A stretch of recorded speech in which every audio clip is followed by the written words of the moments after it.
Article 370 के ऊपर आज सुप्रीम कोर्ट में सुनवाई का 5वां दिन था और जम्मू कश्मीर के जाने माने वकील सीनियर एडवोकेट जफर शाह ने आज आर्टिकल 370 के ऊपर बहस की और इस बहस के दौरान एक बहुत अहम नुक्ता, जिस नुक्ते को आपके साथ शेयर करना बहुत ज्यादा जरूरी है, वो नुक्ता यह है कि chief justice of India justice T Y. Chandrachud ने यह कहा, जो बहुत इंपॉर्टेंट है 5वें दिन की इस हियरिंग में। उन्होंने यह कहा कि जम्मू कश्मीर का जो सरेंडर था sovereignty to India had been unconditional and absolute, यानी जो जम्मू कश्मीर ने अपनी सोवरेनिटी भारत को दी वो अनकंडीशनल थी और एब्सोल्यूट थी, यानी मुकम्मल तौर पर जम्मू कश्मीर ने खुद को भारत का हिस्सा माना। इसके लिए जम्मू कश्मीर ने कोई शर्त नहीं लगाई। दो बातें बहुत अहम हैं जो अभी तक हियरिंग में सामने आई हैं। पहली बात तो सामने अभी तक जो आई है, और ये ओरल ऑब्जर्वेशंस हैं, जजमेंट आएगी उस वक्त पता चलेगा कि जज साहिबान के दिमाग में क्या है और जज साहिबान इस पूरी बहस को सुनने के बाद किस नतीजे पर पहुंचे हैं। लेकिन जो ओरल ऑब्जर्वेशंस हैं, उन ओरल ऑब्जर्वेशंस को अगर समझने की कोशिश करें तो 2-3 बातें बिल्कुल सामने आती। आज की बात को मैं तफसील के साथ आपके साथ रखूंगा, लेकिन अगर आप इससे पहले वाली ऑब्जर्वेशंस को देखें, उन ऑब्जर्वेशंस में एक observation chief justice of India D.Y.. Chandrachud की यह भी थी कि जम्मू कश्मीर, जब हम संविधान, माफ कीजिएगा, जब हम भारत के संविधान की बात करते हैं तो संविधान के अंदर रेफरेंडम के लिए कोई जगह नहीं है। अब यह अपने आप में बहुत सारे लोगों ने सोचा होगा कि यह अहम क्यों है मेरे लिए। मेरी नजर में यह इसलिए अहम ओरल ऑब्जर्वेशन है क्योंकि इसका मतलब साफ तौर पर यह है कि जो एक प्रेमाइस बिल्ड किया जाता है बार बार, जिसको लेकर अलगाववादियों का खेमा हर वक्त तटस्थ रहता है और उस बात को लेकर बार बार उसको दोहराया, बुलाया और बार बार सुनाया जाता है कि जम्मू कश्मीर जो है वो एक कॉन्फ्लिक्ट जोन है, जम्मू कश्मीर एक मुद्दा है और इस मुद्दे का हल रेफरेंडम के जरिए होगा। यह अलगाववादियों का खेमा कहता था। और इसमें एक खेमा मेनस्ट्रीम पॉलिटिशियंस का भी ऐसा था, जो मेनस्ट्रीम पॉलिटिशियंस का खेमा भी ये कहता था, हां शराइत में तो यह बात भी थी, लेकिन यह बात chief justice of India D.Y.. Chandrachud ने कहकर इस चैप्टर को मुकम्मल तौर पर क्लोज कर दिया है कि बिल्कुल बात खत्म हो गई। रेफरेंडम के लिए भारत के संविधान में कोई जगह नहीं है। तो इसका मतलब जो जम्मू कश्मीर के मुद्दे को लेकर बार बार इसकी एक एक्सटर्नल डायमेंशन है, उसकी बात की जाती है। उस एक्सटर्नल डायमेंशन को लेकर इस बात पर सुप्रीम कोर्ट ने ओरल ऑब्जर्वेशन में मोहर लगा दी है कि जम्मू कश्मीर के मसले की कोई एक्सटर्नल डायमेंशन नहीं है, यानी पाकिस्तान जम्मू कश्मीर के मसले में एक मुसीबत और एक परेशानी तो हो सकता है, लेकिन वो ना तो हिस्सेदार है, ना उसके साथ कोई मामला पेंडिंग है। और अगर कोई मामला वहां पेंडिंग है, वो केवल और केवल पाकिस्तान के कब्जे वाले जम्मू कश्मीर का है। अब देखिए, एक लम्हे में, एक लाइन में चीफ जस्टिस साहब ने कोई बात कही और इस लाइन का कितना गंभीर और इसका कितना ज्यादा सिग्निफिकेंट मीनिंग है। अब थोड़ा सा आगे चलते हैं। आज जो उनकी ओरल ऑब्जर्वेशन थी उसमें उन्होंने ये कहा कि जम्मू कश्मीर ने अपनी सोवरेनिटी, यानी जो जम्मू कश्मीर की खुद मुख्तियारी थी, सालमियत थी, उसने भारत को अनकंडीशनल और एब्सोल्यूट तरीके से उसे सरेंडर किया है जम्मू कश्मीर ने। और उसके बाद यह भी कहा गया, fetters placed on the Indian parliament, यानी अगर भारत के पार्लियामेंट के ऊपर यह रोक लगी थी कि जम्मू कश्मीर को लेकर वो कानून नहीं बना सकते हैं, उसका मतलब कतई भी ये नहीं है कि उससे जो भारत की सोवरेनिटी है उस पर उसकी सोवरेनिटी डाइल्यूट होती है। बड़ी सिग्निफिकेंट है, बहुत सिग्निफिकेंट मेरी नजर में। देखिए, वकला साहिबान का जो कानूनदान है, कानून को समझने वाले लोग हैं, बड़े बड़े लोग जो इस कानून की व्याख्या अपने अपने तरीके से करेंगे, लेकिन जो ओरल ऑब्जर्वेशन है जो मेरी समझ में आया, वो मुझे ये समझ में आया है कि ये भी बात एक तरफ जहां उन्होंने ये कहा कि नहीं, जम्मू कश्मीर ने खुद को भारत के हवाले किया और जम्मू कश्मीर भारत का हो गया, लेकिन आगे ये कहा कि अगर भारत के पार्लियामेंट के ऊपर रोक लगाई गई थी कि आप कानून जम्मू कश्मीर के लिए नहीं बना सकते हैं, तो उसका कतई भी यह मतलब नहीं है कि उससे भारत की सोवरेनिटी के ऊपर सोवरेनिटी डाइल्यूट होती है। यह बहुत सिग्निफिकेंट है। यानी उन्होंने साफ कर दिया कि आर्टिकल 370 के जरिए ही सब कुछ हो रहा था। ओरल ऑब्जर्वेशन है। इस ओरल ऑब्जर्वेशन में उन्होंने एक बात तो साफ कर दी कि ठीक है, अगर पार्लियामेंट को इख्तियार नहीं था कि वो जम्मू कश्मीर के लिए कानून नहीं बना सकती, तो उसका मतलब बिल्कुल यह नहीं था कि उससे भारत की पार्लियामेंट की सोवरेनिटी डाइल्यूट होती थी। ये मामला तब बना जब सीनियर एडवोकेट जफर शाह जो है सब अपनी दलील पेश कर रहे थे, और वो Jammu Kashmir high court bar association की तरफ से वहां पर वकील थे। और आप जानते हैं Jammu Kashmir high court bar association Srinagar को लेकर पिछले दिनों उन्होंने कश्मीर में घाटी में उन्होंने अब इंतखाबात और चुनाव कराने की कोशिश की। तो उसमें आपको याद होगा कि डिप्टी कमिश्नर श्रीनगर ने उसमें एक ऑर्डर निकाला और सेक्शन 144 लगाकर उन्होंने कहा कि आप ये चुनाव नहीं करा सकते हैं, क्योंकि उन्होंने खदशा जाहिर किया कि वहां पर हालात खराब हो सकते हैं। अच्छा, जफर शाह ने वहां पर आर्ग्यू किया कि जिस समय विलय हुआ, जो महाराजा जम्मू कश्मीर के थे उनके पास कुछ ताकतें थी, जिन ताकतों में कानून बनाने की ताकत, लेकिन डिफेंस, कम्युनिकेशन और फॉरेन अफेयर्स, इस पर वो कानून नहीं बना सकते थे। और उन्होंने कहा ये तमाम चीजें अनुच्छेद 370 में एम्बेडेड थी। और जब जम्मू कश्मीर का संविधान एडॉप्ट किया गया, स्टेट लेजिस्लेचर को पावर्स दी गई जो रेजिड्यूरी एंट्री थी उन सब सब्जेक्ट्स के ऊपर पार्लियामेंट के पास ताकत नहीं थी। इस बैकड्रॉप में जफर शाह ने यह भी किया कि जो स्टेट लेजिस्लेचर जम्मू कश्मीर का था, जो जम्मू कश्मीर की असेंबली थी, उसके पास जो ताकतें थी बाकी राज्यों की कंपैरेटिवली ज्यादा ताकतें थी। उन्होंने यह भी कहा, उसका कारण यह था कि बाकी तमाम जितने भी राज्य थे वो भारत में मर्ज हुए थे और उनकी अपनी कोई पर्सनैलिटी नहीं थी, अपनी कोई पहचान नहीं थी। लेकिन जहां तक जम्मू कश्मीर का ताल्लुक था, जम्मू कश्मीर के मामले में कानून, किसी भी कानून को पास करने के लिए स्टेट की कंकरेंस की जरूरत थी। उन्होंने यह भी कहा कि जब आर्टिकल 370 आया, did they proceed on the assumption that this Constituent Assembly of J&K will recommend to the Union of India to do away with 370 so it completely integrates? इस पर जस्टिस संजीव खन्ना ने अपनी रिजर्वेशन बताई। उन्होंने कहा कंप्लीटली इंटीग्रेट्स के ऊपर जो शाह ने इस्तेमाल किया, और उन्होंने एम्फेसाइज किया integration of India with integration of J&K with India had already taken place as per article 1 of the constitution. इस पर जफर शाह ने आर्ग्यू किया कि आर्टिकल 370 को जिस वक्त लागू किया गया, लागू करते वक्त कैसे किया गया, क्या किया गया, उस पर और ज्यादा बहस करने की, उस पर और ज्यादा उसको खुले तरीके से समझने की जरूरत है। यहां पर chief justice of India D.Y.. Chandrachud ने इंटरवीन किया।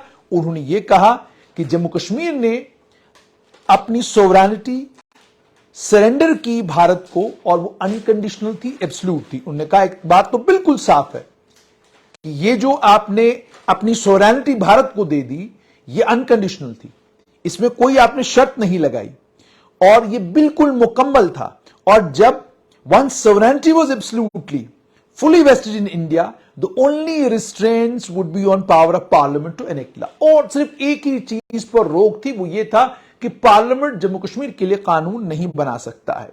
उसके बाद चीफ जस्टिस ऑफ इंडिया ने 1972 की बात की और आर्टिकल 248 की बात की, और उन्होंने ये कहा कि उसे अमेंड किया गया in its application to the state of J&K by constitutional order 1993।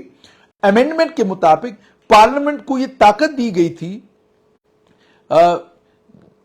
Parliament को यह ताकत दी गई to respect to make any law with respect to prevention activity directed toward disclaiming, questioning और disrupting the sovereignty and territorial integrity of India.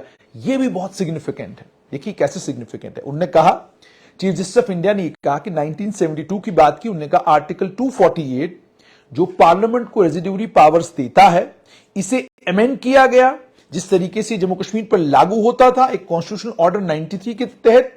और इस amendment के तहत पार्लियामेंट को यह ताकत दी गई कि आप कानून बना सकते हैं उन तमाम गतिविधियों को रोकने के लिए जिन गतिविधियों के जरिए जो भारत की प्रभुता और अखंडता है उसे कोई क्वेश्चन करे, उसे कोई डिस्क्लेम करे या उसे कोई डिसरप्ट करने की कोशिश करे। उन्होंने ये कहा कि 1972 का ऑर्डर बिल्कुल साफ करता है कि सोवरेनिटी मुकम्मल तौर पर भारत में वेस्टेड है। Therefore, no vestige of sovereignty was retained post IOA. Is it correct that Article 248, as it is applicable to J&K immediately before 5th August 2019, contains an absolutely clear and unequivocal acceptance of sovereignty of India? बिल्कुल clear, साफ तरीके से उन्होंने ये कहा कि अनुच्छेद 248 की जब हम बात करते हैं, जो जम्मू कश्मीर के ऊपर 5 अगस्त 2019 से पहले लागू था, उसके अंदर बिल्कुल साफ सुथरे तरीके से यह कह दिया गया था कि जम्मू कश्मीर के लोग और जम्मू कश्मीर जो है वो भारत की अखंडता को, भारत की सोवरेनिटी को मुकम्मल तौर पर एक्सेप्ट करता है। बहुत सारी चीजें खोल रहा है ये जो आर्टिकल 370 का केस है। ये बहुत सारी चीजें आम लोगों के सामने पेश कर रहा है। वो जो ख्वाब आपको बार बेचा गया, वो जो ख्वाब आज भी आपको बेचा जा रहा है, उस ख्वाब की हकीकत क्या है, वो ये जो इस समय केस चल रहा है आर्टिकल 370 का सुप्रीम कोर्ट ऑफ इंडिया में, वो उन तमाम चीजों से पर्दे हटा रहा है। पढ़े लिखे नौजवान, यूनिवर्सिटी के स्कॉलर्स, रिसर्चर्स, आप लॉ के स्टूडेंट्स, वकला साहिबान, मेरी गुजारिश है कि इस केस की समाअत जो हो रही है इसको रोज आप सुने। बहुत सारी चीजें आपके आंखों पर जो पट्टी बांधी गई कि जनाब 370 था, उसके कारण ये था, उसके कारण वो था, ये केस जो है वो परत दर परत सब चीजें खोल रहा है, क्योंकि इसमें कोई आम लोग नहीं है। ये भारत के 5 बेहतरीन जज इस समय बैठकर इस केस की सुनवाई कर रहे हैं। इसमें भारत के सबसे बेहतरीन वकला साहिबान इस समय खड़े होकर बहस कर रहे हैं। तो इसे सुनिए, ये आपकी हिस्ट्री को भी बढ़िया करेगा, ये आपकी पॉलिटिकल साइंस की सेंस को भी बढ़ाएगा। इस पर शाह ने कहा, जो कानूनी सवाल खड़ा हुआ, जब एक स्टेट किसी मुल्क के साथ एसीड करती है, if it was asked if it transferred its sovereignty to the Union of India, J&K had stated no to the same, and such sovereignty could only be transferred by terms of a merger agreement. To this, a bemused Khanna said. अच्छा, अब यहां पर जफर शाह ने यह कहा कि जहां तक आपने सोवरेनिटी को सरेंडर करने की बात की, जम्मू कश्मीर ने उसे हर वक्त ना कहा था, और यह सोवरेनिटी उस समय ट्रांसफर होगी जब मर्जर एग्रीमेंट होगा। इस पर जस्टिस खन्ना ने कहा, व्हाट इज सुपीरियर? बताइए सुपीरियर क्या है? Is the constitution of India superior? क्या भारत का संविधान सुपीरियर है? इस पर जफर शाह ने कहा, आप बिल्कुल सही फरमा रहे हैं। चीफ जस्टिस ने इस पॉइंट को और एलॉबरेट किया और कहा कि बहुत सारे जो प्रावधान हैं संविधान के, उन्हें स्टेट्स की कंकरेंस की जरूरत पड़ती है, लेकिन उससे भारत की प्रभुत्ता और भारत की अखंडता पर असर नहीं पड़ता। और उसके बाद उन्होंने आगे यह भी कहा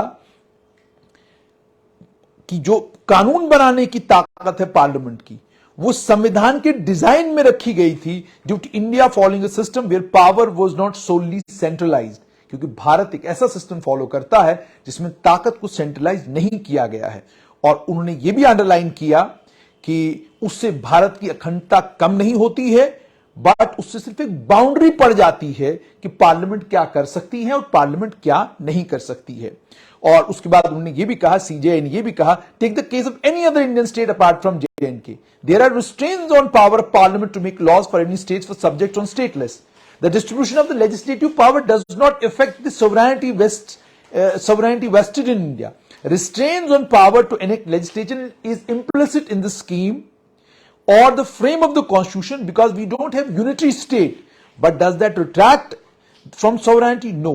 It's just a fetter on parliament. यानी पार्लियामेंट के ऊपर, लोकसभा या संसद के ऊपर ये जो रोक लगाई गई है कानून बनाने के लिए, केवल और केवल इसलिए लगाई गई है क्योंकि हमारी कोई यूनिटरी स्टेट नहीं है, हम एक फेडरल स्ट्रक्चर में हैं, और फेडरल स्ट्रक्चर में स्टेट्स के पास भी ताकतें हैं, वो कुछ कानून बना सकती हैं, और कानून बनाने के ऊपर जो रोक लगाई गई है वो संविधान की स्कीम में है।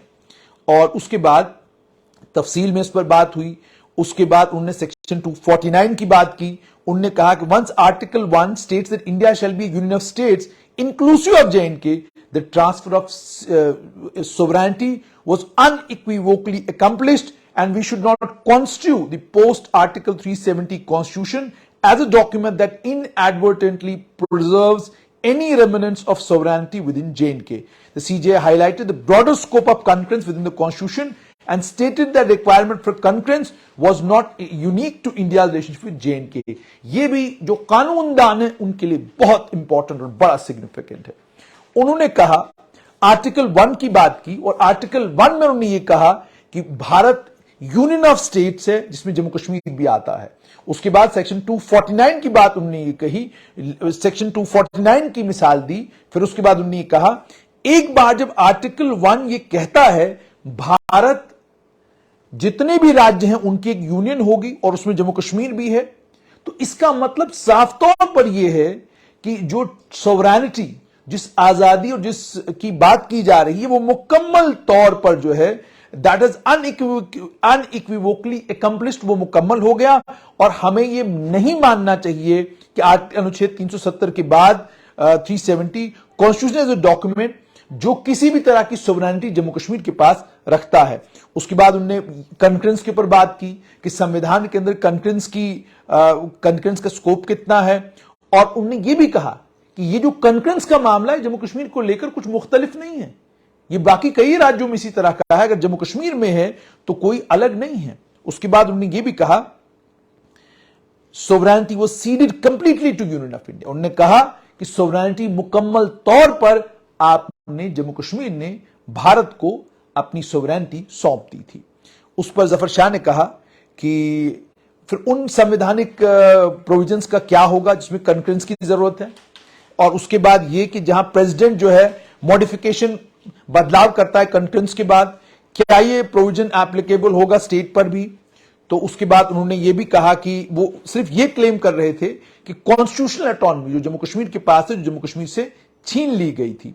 तो ये तमाम बातें उन्होंने कोर्ट के सामने रखी। लेकिन आज के दिन की सबसे इंपॉर्टेंट बात यह है जो बार बार रिट्रीट की गई सुप्रीम कोर्ट में कि जम्मू कश्मीर ने मुकम्मल तौर पर अपनी सोवरेनिटी को भारत को उस दिन सौंप दिया था जिस दिन जम्मू कश्मीर का विलय भारत के साथ हो गया था। अब ये बहुत सिग्निफिकेंट बातें हैं जो हो रही हैं, और अगर आप इन बातों की गहराई में चले जाएं तो आपको समझ आएगा कि आर्टिकल अनुच्छेद 370 पर जो मामला इस समय सुप्रीम कोर्ट में चल रहा है ये ऐतिहासिक क्यों है और ये मामला कहां की तरफ जा रहा है।